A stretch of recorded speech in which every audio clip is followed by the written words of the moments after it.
हकीकत से तो दुनिया बेखबर है, दुनिया की नुमाइश पर नजर है। नमी गुयाम के आज दुनिया जुदा बाश, बहर कारे के बाशी बा खुदा बाश चिस्ते दुनिया। از خدا غافل بودن قماشو نقره فر زندزان दुनिया में हो, दुनिया का तलबगार नहीं हो। दुनिया में हो, दुनिया का तलबगार नहीं हो। बाजार से गुजर हो, खरीद दार नहीं हो। बाजार से गुजर हो, खरीद दार नहीं हो। जागा जी लगाने के दुनिया नहीं है। जागा जी लगाने के दुनिया नहीं है। ये इबरत की जाहे तमाशा नहीं है। ये इबरत की जाहे तमाशा नहीं है। प्राणेर भाई आमार আল্লামা আজিজুল হাসান মাজজুব রহমাতুল্লাহ আলাইহি ডেকে বলেন, যুবক,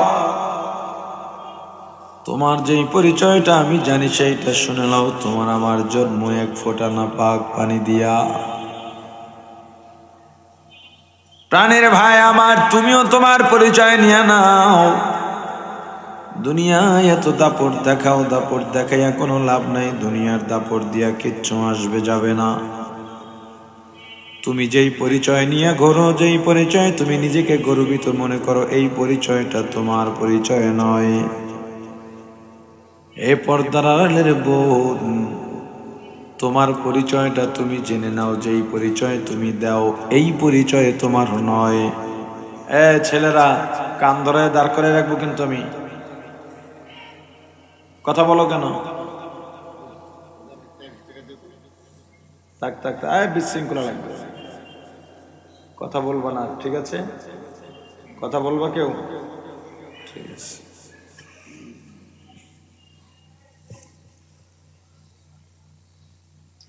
যেই পরিচয়টা বহন করে আমরা চলাফেরা করি, এই পরিচয় আমাদের মূল পরিচয় নয়।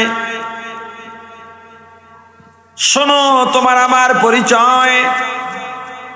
আল্লামা খাজা মাজজুব রহমাতুল্লাহ আলাইহি ডেকে বলেন, যুবক, তোমার আমার জন্ম এক ফোঁটা না পাক পানি দিয়া। এলাকার নাম কি? পারগেন্ডারিয়ার যুবকদের মধ্যে কারো কারো জন্ম মনে হয় স্বর্ণের খনির মধ্য দিয়ে হইছে। কথা বলেন। তোমার আমার জন্ম এক ফোঁটা না পাক পানি দিয়া। আবার যেদিন বিদায় হব, মূল্যহীন হয়ে বিদায় হব। ওরে যুবক, আজকে তুমি 3 স্টার 5 স্টার 7 স্টারে ঘুমাও। তোমার জুতা পলিশ করার জন্য আলাদা লোক আছে। তোমার বিছানা বিছায় দেওয়ার জন্য আলাদা লোক আছে। তোমার বাথরুম পরিষ্কার করে দেওয়ার জন্য আলাদা লোক আছে। তুমি গ্রামে ঢুকলে মানুষগুলো তোমাকে দেখার জন্য ছুটে আসে। যে কোনো মজলিসে যাও, বড় চেয়ারটা তোমার জন্য এগিয়ে দেওয়া হয়। কিন্তু যেদিন চক্ষু দুইটা চিরতরে বন্ধ হয়ে যাবে, সেদিন বাথরুম পরিষ্কার করা শ্রমিকটাই তোমাকে 5 তলা থেকে টেনে হিঁচড়ে নামাইয়া গাছতলায় ফালাইয়া রাখবে। এ যুবক, তোমার আমার আগমন, তোমার আমার জন্ম নাপাক দিয়া বিদায় হব মূল্যহীন হইয়া। মাঝখানের সময়টা পেটের মধ্যে প্রসাব পায়খানার বোঝা নিয়ে বেড়াব। এ যুবক, বলো, যার আগমন নাপাক দিয়া বিদায় মূল্যহীন হইয়া মাঝখানের সময়টা পেটের মধ্যে প্রস্রাব পায়খানার বোঝা নিয়ে বেড়ায়। ওই মানুষটা কোনোদিন অহংকার করতে পারেনি। যুবক চিৎকার দিয়া হুজুরকে জড়ায় ধরে বলে, হুজুর মাফ চাই, ক্ষমা চাই, বুঝি নাই। কোন মানুষ যদি এভাবে চিন্তা করতো আমার পরিচয় কি, আমি কে, কোথায় যাব, কি করছি, পরিণাম কি হবে, দুনিয়ার কোন মানুষ কোনোদিন অন্যায় করতে পারতো না। প্রাণের ভাই আমার, এই যে এত মাহফিল হয়, বাংলাদেশে মাহফিলের সংখ্যা এত বাড়তেছে, বক্তার সংখ্যাও বাড়তেছে, শ্রোতার থেকে এখন বলতে গেলে বক্তা বেশি। বহু পীর আছে, মুরিদ নেই, খলিফার অভাব নেই। কি নাই? খলিফা ডজন ডজন। এখন আমাদের দেশে শ্রোতার থেকে বক্তা বেশি হওয়ার উপক্রম। এত বক্তা, এরপর মাহফিল কমছে না বাড়ছে?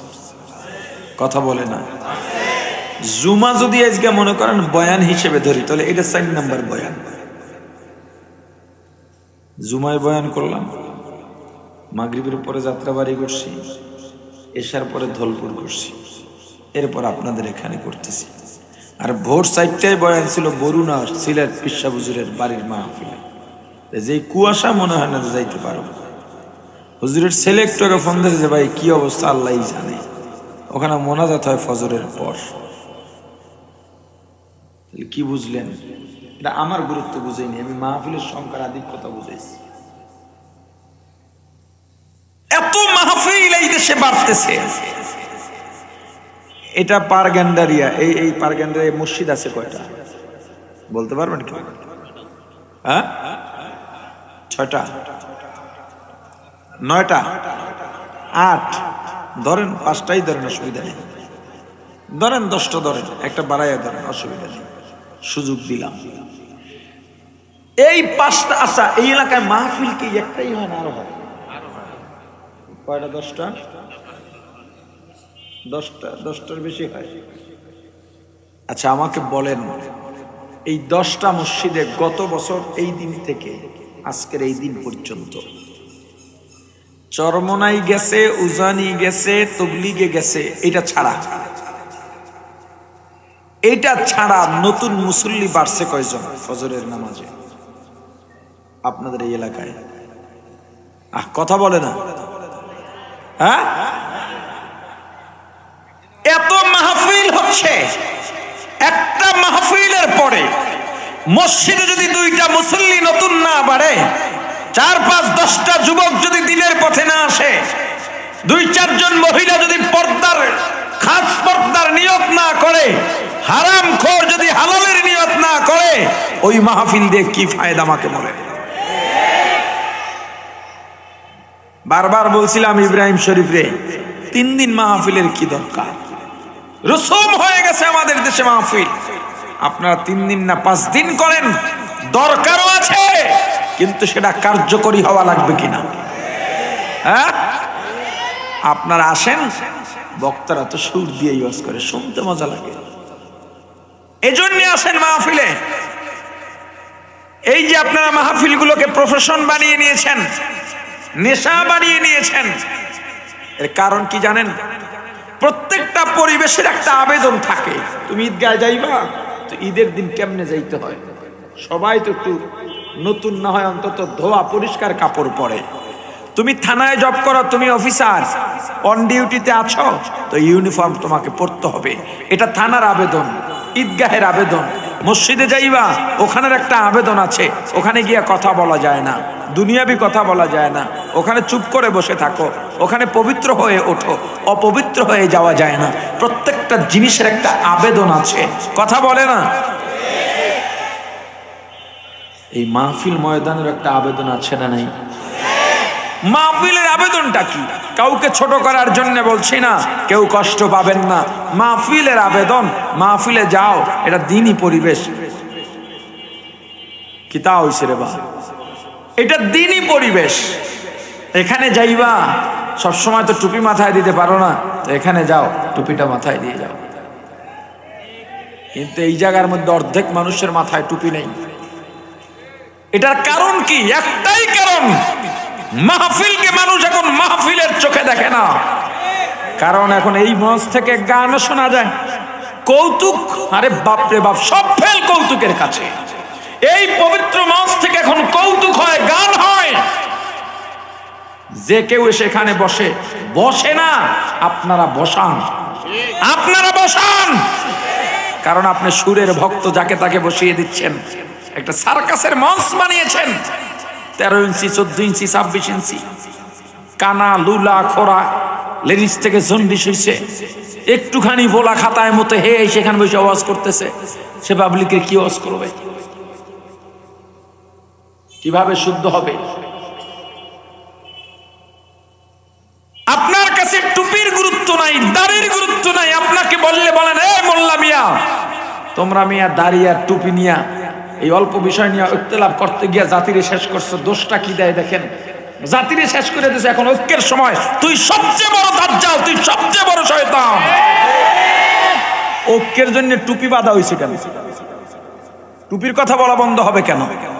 তুই টুপি মাথায় দিতে চাস না, এজন্য ঐক্য ভাঙনের অপবাদ দিয়া আমাদেরকে টুপির কথা বন্ধ রাখতে চাস। আপনি কি বলতে পারবেন একটা মানুষ দিনের সব বিধিবিধান মানার পরেও জান্নাত পাবে? আমার কথার জবাব দিতে হবে। পাবে? জানেন কিয়ামতের ময়দানে কি খেলাটা চলবে? দুনিয়াতে খেলা দেখায়, কি খেলা দেখাইবেন আপনারা? খেলা চলবে কিয়ামতের ময়দানে। একটা মানুষ, জান্নাতের ফয়সালা হয়ে গেছে, এই জান্নাতের চৌকট আর এক পা, কি আনন্দ ভেতরে, আমি জান্নাত পেয়ে যাচ্ছি। এক পা জান্নাতের বাইরে, আর এক পা উঠাইছে চৌকটের ভেতরে দেবে। এমন সময় পেছন থেকে গিয়ে ধরবে ফেরেশতা, এই তোমার আল্লাহ ডাকে, কই যাও? গিয়ে দেখবে যে আমার বাড়ির পাশের সেই প্রবাসী লোকটা, যার জাগা মারিয়া খাইছিলাম, এসে দাঁড়ায় গেছে। ওই পাশে দেখবে বনেও দাঁড়ায় রয়েছে। ওদিকে দেখবে আমার বাড়ি যে কামলা ছিল সেও দাঁড়ায় রয়েছে। আল্লাহ বলবে, তোমার জান্নাত দিয়ে দিলাম, এদের পাওনা দাওনা বাকি আছে, কি হিসাব নিকাশ করে তাতে জান্নাতে যাও, এগুলো বুঝ দিয়ে দাও। কি হয়েছে?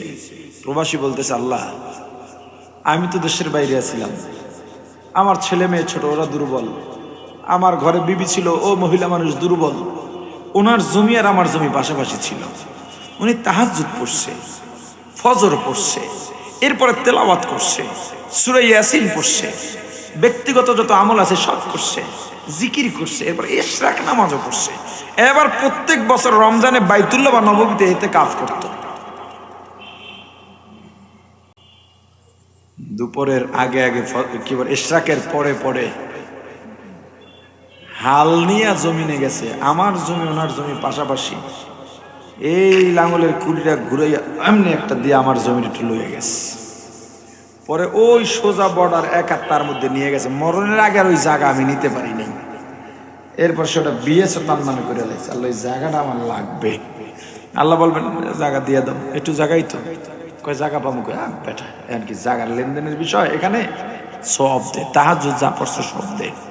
দিয়ে দেখবে এখনো পাল্লা জায়গার ভারী, আরো দে, কয় তাহাজ্জুদ শেষ, ইশরাক দে, দেওয়া শেষ। বোন গেল উনি লইয়া, বোন আইছে, আল্লাহ, আমার এই ভাই একটাই ছিল, আমার মা বাবা মরে গেছে, কেরানীগঞ্জ শহরের মধ্যে আমার বাবার 3 শতাংশ জমি ছিল, আর পার গেন্দারিয়া 3 শতাংশ। কত হইল? ভাই বোন কয়জন? বোনে কয় শতাংশ পাইব? 6 শতাংশ হইলে ভাই আর বোন, ভাই কত পাইব? হ্যাঁ, আর বোন 2।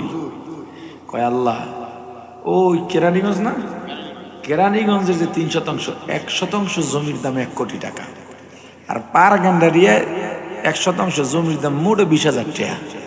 আমার ভাই এই হাজি সাহেব এই কামটা করছে, আমার জমির ভাগ করছে, জমির যে মূল্য এটার ভাগ করে নাই। ওই গ্যান্ডারের দেহে 4% লয়ে গেছে, 3%। আর আমার এনতে 2% দিয়ে বুঝ দিছে 4 আর 2। আমি পাইলাম 40,000, হ্যাঁ পাইলো 4-5 কোটি। আমি এটার ইনসাফ চাই।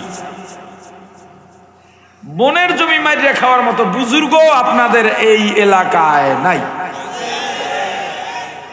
বুজুর্গ না বুজুর্গু, ওর সারা গায়ে গুমাহা, গুনার গু। এ দিতে দিতে দেখবে সব লইয়া টান মারছে, এখন এতে কাপ পর্যন্ত চলে গেছে, এটিও টান মারিয়ে লয়ে যাইতেছে। কামলায় খারায় রইস, কিরে কয় আল্লাহ বেতন তো ঠিক মতো দিতই না, হুদহদি যা করি না, এরপর আমার লগে রাগারাই করছে। আমার একদিন থাপ পড়তেছে, আমি কষ্ট পাইছি, ওইটা শোধ আজকে আমি তুলতাম চাই। তো ওখানে তো লেনদেন কিনিয়া সব আর গুণা, গুণা তো সব শেষ। তো এবারে কামলার গুণা তুই নে, তা এখন আর কি করার, এখন তো তুই জান্নাতে জাহান্নাম চলে। আবার একজন জাহান্নামে যাচ্ছে, এক কদম জাহান্নামে দিচ্ছে, ঢুকে যাচ্ছে, সারা জীবনের কষ্ট নিয়ে ঢুকতেছে, কিন্তু এরপরও একবার আল্লাহর দিকে ফিরে তাকাইছে। কিয়ামতের ময়দানে আল্লাহ তাআলার অনেকগুলো রূপ হবে। কাহ্হার নামের রূপ, সত্তার নামের রূপ, রহমান নামের রূপ, গফফার নামের রূপ। সবসময় আল্লাহর কাছে দোয়া করা, ওগো আল্লাহ আমরা যেন কাহ্হার রূপের সামনে না পড়ি। ফামান ইয়ামাল মিসকালা যাররাতিন শাররান ইয়ারাহ, কাহ্হার নামক রূপের সামনে যদি পড়ে যাই, এক জাররা গুনাহ যদি হয়, ছাড় পাওয়ার কোনো সুযোগ নাই। জাহান্নামে বান্দা ঢুকতেছে, একটা কদম দিতেছে, তখন আল্লাহর কুরসির দিকে ফিরে ফিরে তাকায়, তখন আল্লাহর দয়ার রূপ। শুধু বাহানা খুঁজবেন আল্লাহ কেমনে বান্দার মাফ করে দেওয়া যায়। আল্লাহ ডাক দেবেন, এদিকে তাকাস কা, বারবার এদিকে আয়, তো এদিকে আয়, কি হয়েছে এদিকে তাকাস কা। আল্লাহ একটা নেকের অভাবে জাহান্নামে যাইতেছে, কি লেগে এটা করতে পারলি না, শেষ দিকে তওবা করে লাইছিলাম তো, মেকআপ করতে পারিনি, এর আগেই তো ডাক দিয়ে লাইছ। কথা যা বাপের, বাপে নাকি আমার চেনে না, মায়ের কাছে যা, মা তো অনেক দরদি, কয় হ্যাঁ আরো চেনে না।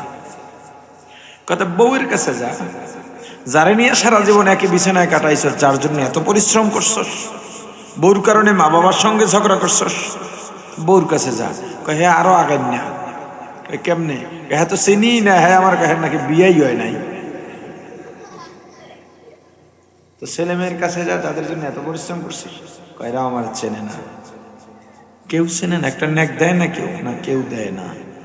তো দেখ, রাস্তার মধ্যে প্যাক কাদা আছে, মানুষ হাঁটতে পারে না, ওই রাস্তার পাশের থেকে একটা কাঠের টুকরা বা একটা ইট মাঝখানে রাখছ, এটার উপরে পা দিয়া এরপর মানুষ শুকনায় গেছে। এরকম কয় এত ভালো লোক আমি আসিলাম না। তাহলে দেখ রাস্তায় কাটা পড়ে রয়েছে, এটা সরাইছ, কয় না এডিও নাই।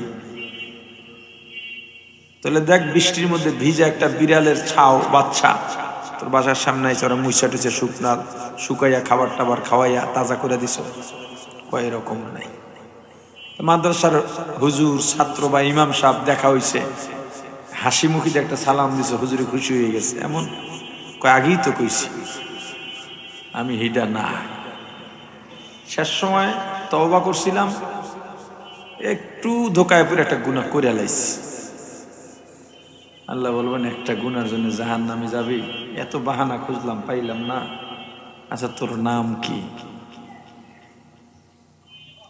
আমার নাম আব্দুর রহমান, আমার নাম আব্দুর রহিম, আমার নাম আব্দুল্লাহ, আমার নাম আব্দুর রউফ, আমার নাম আব্দুর রব, আব্দুল আজিজ, আব্দুল কুদ্দুস, আব্দুল সত্তার, আব্দুল জব্বার, আমার নাম মুহাম্মদ, আমার নাম আহমদ, আমার নাম ইব্রাহিম, আমার নাম মুসা, আমার নাম ঈসা, আমার নাম আইয়ুব, আমার নাম ইয়াকুব, আমার নাম আবু বকর, আমার নাম উমর, আমার নাম উসমান, আমার নাম আলী। আল্লাহ বলবেন ওরে বান্দা আমার নামে নাম, আমার রাসূলদের নামে নাম, নবীদের নামে নাম, আমার প্রিয় বান্দা আবু বকর উমরের নামের সঙ্গে নাম। নামের উসিলায় আমি আল্লাহ তোকে জান্নাতের ফয়সালা করে দিলাম। আপনি কোন আশায় বসে আছেন?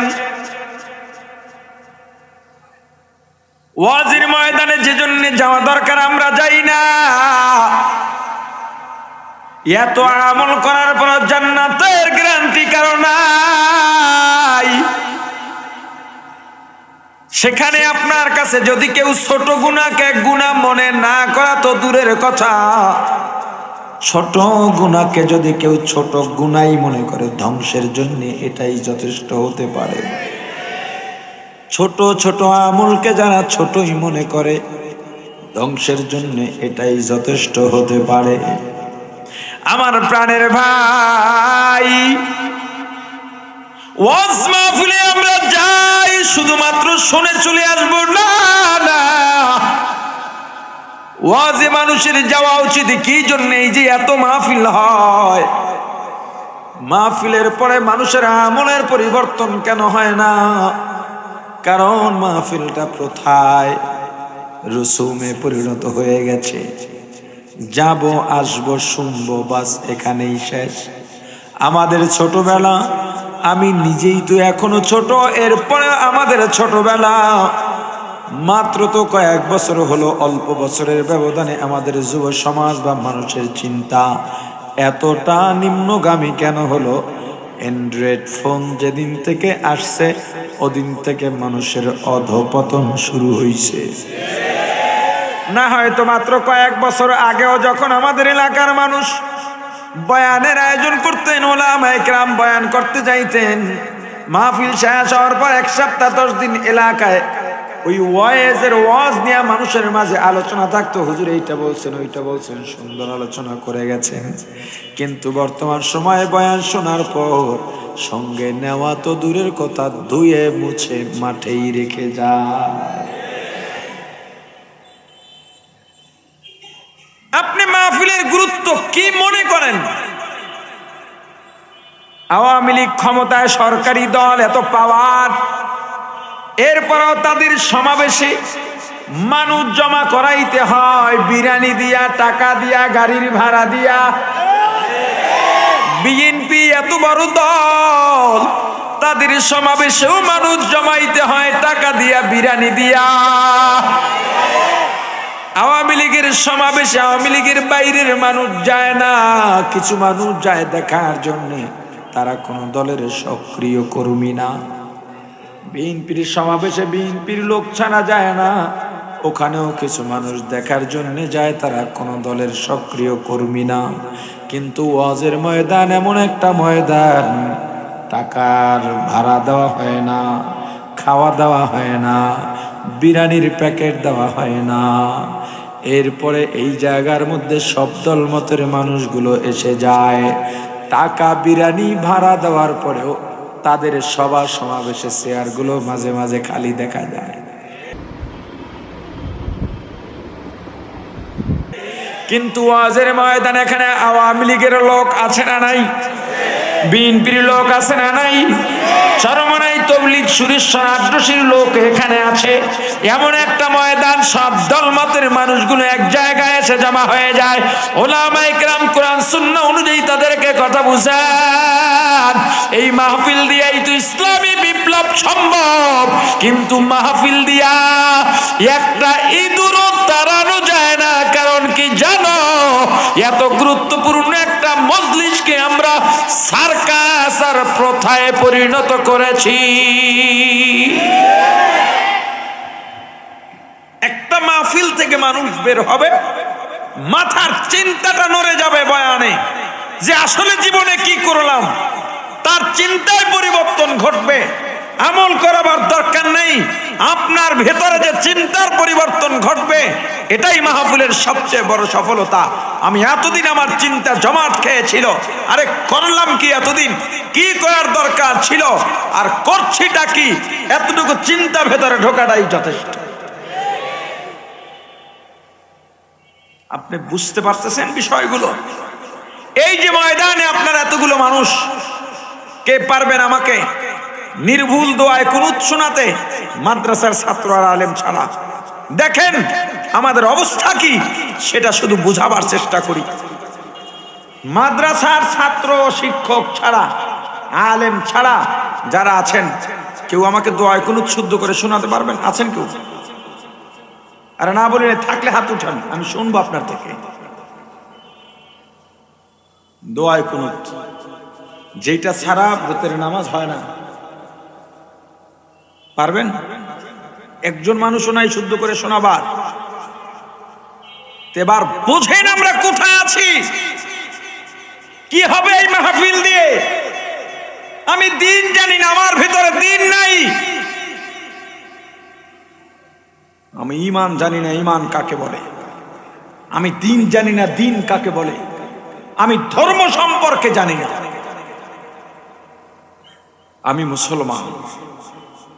একবারও আপনি ভাবেন নাই এই মুহূর্তে যদি আমি মারা যাই, প্রত্যেক মুমিন মারা যাওয়ার পর আমার রাসূলের রওজার সঙ্গে একটা মহাসড়ক করে দেওয়া হয়, আমার রাসূলের সঙ্গে দিদার হবে বলে। একবার কি আপনি ভেবেছেন আমার যদি এখন মৃত্যু হয়ে যায়, আমি কোন লজ্জায় আমার রাসূলের সামনে দাঁড়াবো? আমার মুখ আমি কিভাবে রাসূলকে দেখাবো? আদৌ আমার রাসূল আমাকে দেখতে চাইবেন কিনা? যদি আল্লাহর রাসূল আমার সামনে পর্দা দিয়ে দেন, আমাকে দেখতে না চান, আমার অবস্থাটা কি হবে? আপনি আমি বসে আছি, আল্লাহ মাফ করে দেবে। খালতো ভাই লাগে আল্লাহ তোমার? নাউজুবিল্লাহি মিন যালিক। এত সহজ কেন মনে করতেছেন আমার ভাই? কেন আপনার ভেতরে এই চিন্তাটা ঢোকে না? আপনি কি একবারও বুঝেন না যে কোনো সময় মারা যাইতে পারি? কেন এটা ভিতরে আপনি ঢুকাইতে পারছেন না? আপনি কি আর একটা হিসাব করছেন? কার জন্যে, কার জন্যে কাকে ভুলছেন? আলো কার? সূর্য কার? বাতাস দিয়েছেন কে? ফসল ফলান কে? আমাকে সুস্থ রাখলেন কে? আমার নিঃশ্বাস জারি রাখলেন কে? তাহলে তুমি আল্লাহ ছেড়ে পাবলিকের পিছনে দৌড়াও কেন?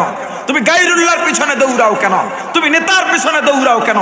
তোমার নেতা তোমার নিঃশ্বাস দেয় না, তোমার নেতা তোমার রক্ত সঞ্চালন করে না, তোমার নেতা তোমাকে হাওয়া বাতাস দেয় না, তোমার নেতা তোমাকে বৃষ্টি দেয় না, তোমার নেতা তোমাকে ফসল দেয় না।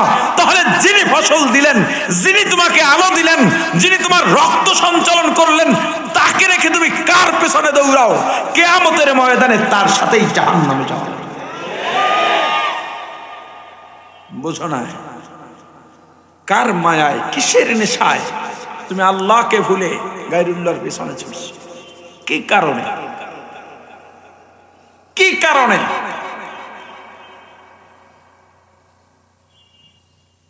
হিসাব মিলাও। এই মুহূর্তে মারা যাইবা।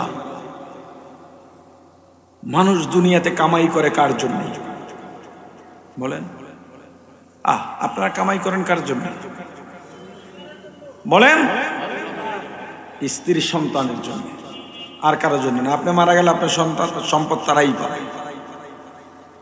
স্ত্রী সন্তানের জন্য। স্ত্রীর সঙ্গে আপনার পরিচয় কতদিন? বিয়ের বয়স যতদিন। সন্তানের সঙ্গে পরিচয় কতদিন? ওদের বয়স যতদিন। 30-40 বছরের সম্পর্ক আর পরিচয়, মাথার ঘাম পায়ে ফেলতেছেন, সুযোগ পাচ্ছেন না ওয়াক্ত মতো খাওয়ার, ঘুমটা হচ্ছে না। একদিন রাতে কাজ করতে করতে দেরি হয়ে গেছে, ফজর উঠে আবার দৌড় দিচ্ছেন, অফিসে বসে ঘুমায় পড়ে যান, আবার কাজ করেন। কার জন্য? সন্তানের জন্য, আপনার নিজের জন্য না। আপনি 1 কোটি টাকার মালিক, নিজের জন্য কয় টাকা খরচ করেন? বছরে কয়টা নতুন জামা বানান আপনার নিজের জন্যে? বছরে কয় দিন আপনি জুতা পাল্টান নিজের জন্যে? আপনি একদিনে কয় টাকার খাবার খেতে পারবেন? আপনি একটা বিল্ডিং করছেন 5 তলা, আপনার লাগে 5 তলা, একটা রুম আপনার যথেষ্ট। আপনার জন্য আপনি করছেন না, যাদের জন্য করছেন। এই মুহূর্তে যদি মারা যাই, এই যে তাদের সম্পর্ক আমার সঙ্গে শেষ, এই যে শেষ, এই যে শেষ, সারা জীবনে আর সম্পর্কের জোড়া লাগবে না। এই 2-4 দিনের পরিচয়ের জন্য এত কিছু করে গেলাম। আমি মারা গেলে আপনার বাপ দাদা দিয়ে আপনি বোঝেন না। আপনার বাবা মারা গেছে মাত্র 2 বছর, 5, 10, 20 বছর যাদের রয়েছে তা তো অনেক দূরের কথা। 2 বছর হয়েছে মারা গেছে, আপনি বাপের কথা ভুলে গেছেন। আপনার বাবার সম্পত্তি আপনি ভোগ করছেন, আপনার বাবার করে দেওয়া বাড়িতে আপনি ঘুমোচ্ছেন, অথচ আপনার বাবার নামে আপনি কয় টাকা দান করছেন? মোটেও না। তাহলে আপনার রেখে যাওয়া সম্পদও আপনার ছেলে আপনার নামে দান করবে না। কার জন্য এত কিছু করছেন? বোকা বোকা আমরা। কার কারণে আমি আল্লাহর থেকে ফিরে আছি? যেই মানুষগুলো আমার কথা 2 দিন পর মনে রাখবে না, যারা আমার কেউ না। আমার স্ত্রী সন্তানকে আমার লিখিত ওসিয়ত করা আছে। আমি কুয়াকাটা একটা বাড়ি করেছি, আমাকে একটা ইনটেক পানি দেন, বলেছে এই বাড়িটাই তোমাদের, এর বাইরে আমার যত সম্পদ দেখবা এটা নিয়ে পুলকিত হওয়ার কিছু নাই, কারণ এটা আমি তোমাদেরকে দিয়ে যাব না, তো আমারটা আমি নিয়ে যাব সাথে করে। হুজুর আপনারাই আজীবন করলেন দুনিয়ার সাথে নিয়ে যাওয়া যায় না। কায়দা জানলে সবকিছুই নিয়ে যাওয়া যায়। হ্যাঁ, কায়দা জানলে সবই নিয়ে যাওয়া যায়। সব কিছু দ্বীনের জন্য আমি রেখে যাব ইনশাআল্লাহ। এখনো ব্যয় করছি দ্বীনের জন্য। আমার নিজস্ব যে কয়টা মাদ্রাসা আছে 1 পয়সাও কালেকশন করি না, কোথাও না। কেউ বলতে পারবে না রশিদ বই নিয়ে ঘুরি। বাড়িতেই নতুন করে আরেকটা উদ্বোধন হলো এই জানুয়ারিতে। এই যে এখানে বসে দেখছেন কথা বলছি, মাদ্রাসার মোহতামিম সাহেব ফোন দিছেন, কিতাব পাঠায় দিছি, রেট ছাত্রদেরকে যে দেবে এর দাম দর জিজ্ঞেস করার জন্য। না হয় অন্য ফোন রিসিভ করতাম না। আল্লাহকে ভুলে যা করো সব ভুল। আল্লাহকে ছেড়ে দিয়ে যা আয়োজন করো সব আয়োজন ভুল। রাসূলের পদ্ধতি ছেড়ে যা করো সব ভুল। সাহাবায়ে কিরামের অনুকরণ ব্যতীত যা করবা সব তোমাকে জাহান্নামে নিয়ে যাবে। এর চেয়ে কোন সহজ ভাষা আমার কাছে নাই আপনাকে বুঝাবার। এই মাহফিলে আপনি কি নিয়ত নিয়ে আসছেন জানি না আমি। যদি নিয়তকে পরিবর্তন করতে পারেন সফল আপনি হবেন। আপনাকে দরুদ পড়তে বললে আপনি পড়েন না, আপনাকে কোরআন শিখতে বললে আপনি শেখেন না। আপনার চিন্তায় এগুলো নাই, অথচ কয়েকদিন আগেও আপনারা রাত 1টা 2টায় আমাদের ঘুমাইতে দেন নাই। কত শিশু আপনাদের কারণে কষ্ট পেয়েছে, কত রোগী কষ্ট পেয়েছে, উন্মাদনায় মেতেছেন। 26টা না 16টা মারাও গেছে। কি ভালো মরণ, ভালো মরণ। বুঝছেন কি বলছি? কথা কয় না, কি বুঝছেন? খেলার উন্মাদনায় মরছে, দল ঠক যে হার্ট অ্যাটাক করছে। ওরে হাট, এই হাট লয়ে তুই ঘুরস, দল ঠক যে হার্ট অ্যাটাকে মরছে। যারা এখনো বেঁচে আছো আল্লাহ তোমাকে সুযোগ দিয়েছেন, ফিরে এসো, ফিরে এসো। জানি না তোমাকে এভাবে আর কে ডাকবে, কিংবা সেই ডাকের অপেক্ষা তুমি করতে পারবে কিনা বা বাঁচবে কিনা। সময় খুবই সংকীর্ণ, যে কোনো মুহূর্তে আজরাইল দাঁড়িয়ে যেতে পারে। এই মাহফিল থেকে বা এলাকা ভিত্তিক যত মাহফিল আছে প্রত্যেকটা মাহফিল যেন কার্যকর হয়, মানুষ যেন আমল নিয়ে ফেরে, বা যেই আমলগুলো জানে সেই আমলগুলো আমল করার ব্যাপারে উদ্বুদ্ধ হয়। মাহফিল শুধু রুসুম হিসাবে বছর গুনবেন 20তম 21তম 22তম, এটাকে বাদ দেন। কততম দরকার নাই, কতদিন দরকার নাই, মাহফিল হলেই যাব এবং সেখান থেকে আমি দিনই কিছু নেওয়ার চেষ্টা করব। কি ঠিক? মন মতো হইতেছে না কথাগুলো, মন মতো হইতেছে না আপনাদের না? আওয়াজ বালা না।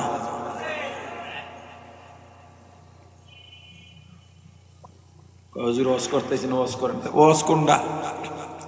সেদিন বিবাড়ি এক মাহফিলে গেছি, বয়ান করতেছি। ঘরের মহিলা চাকরি করলে পোলাপান পালবে কেডা?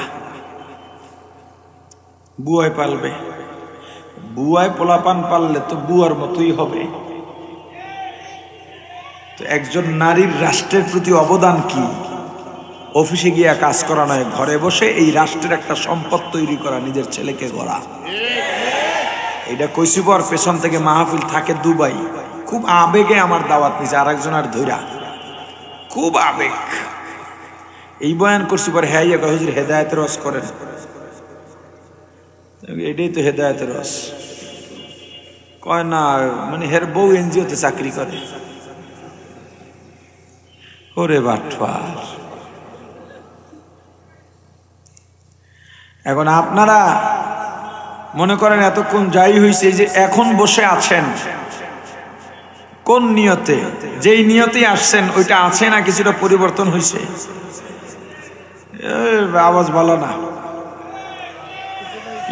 কইয়া ডাক দেন, পরিবর্তন হয়েছে কিনা সেটা বলবেন। এখন মনে করেন এই ময়দানটা তৈরি, এই ময়দানে এখন যা ঢালা হবে আল্লাহ চাইলে কবুল করলে সেটা কাজে লাগবে। হ্যাঁ, 3 দিনের শেষ দিন আখিরি মোনাজাত। আমরা জায়গা হয়ে গেছে ছোট, চারদিকে কই বহুত একটা বিশৃঙ্খলা, এগুলা যে যেমনেছে থাকো। এই যে কষ্ট করে আপনারা দাঁড়িয়ে আছেন, এর যাজা এর বদলা আল্লাহ দেবেন ইনশাআল্লাহ, এবং ভালো কিছুই দেবেন। আমরাও সেই দোয়াই করি, এবং আল্লাহ বান্দাকে খারাপ দেন না, আল্লাহ বান্দাকে ভালোই দেন। কাইফা তাকফুরুনা বিল্লাহ,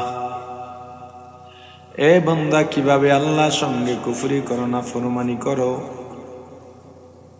কি আছে তোমার এত দাপট কেন? কে তুমি শোনো, অথচ কুনতুম আমওয়াতা, তোমরা মৃত ছিলে। ফাআহইয়াকুম, অতঃপর আমি আল্লাহ তোমাদের জীবন দিলাম, অস্তিত্বহীন থেকে সুন্দর একটা রূপ দান করলাম। এত সুন্দর রূপ, এত সুন্দর করে আমি আল্লাহ দুনিয়ায় আর কাউকে বানাই নাই। আল্লাহ 4টা কসম খায়া বলেন, আল্লাহর কি কসম খাওয়া দরকার আছে নাকি?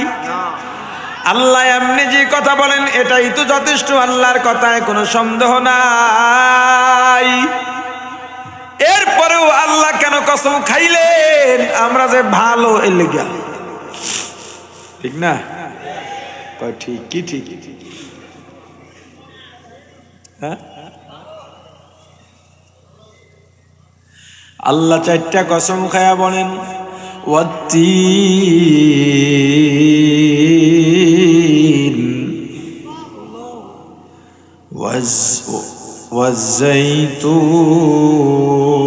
ওয়াজ্জাইতুন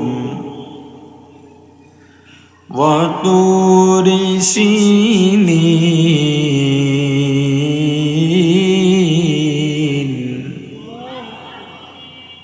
ওয়া হাযাল বালাদিল আমিন।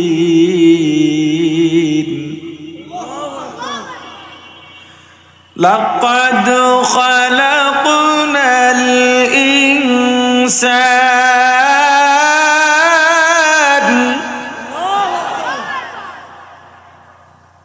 লাকাদ খালাকনাল ইনসান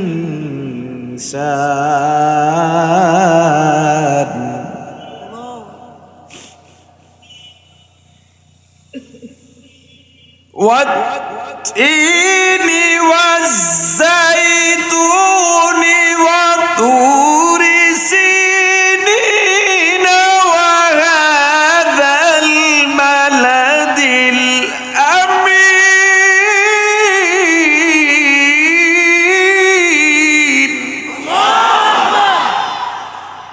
لقد خلقنا الإنسان،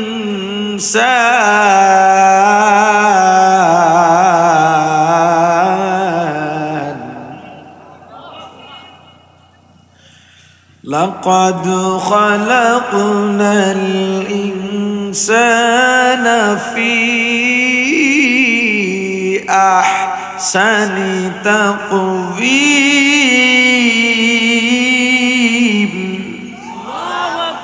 আল্লাহ চারটা কসম খায় বলেন, লাকাদ খালাকনাল ইনসানা ফি আহসানি তাকওয়িম।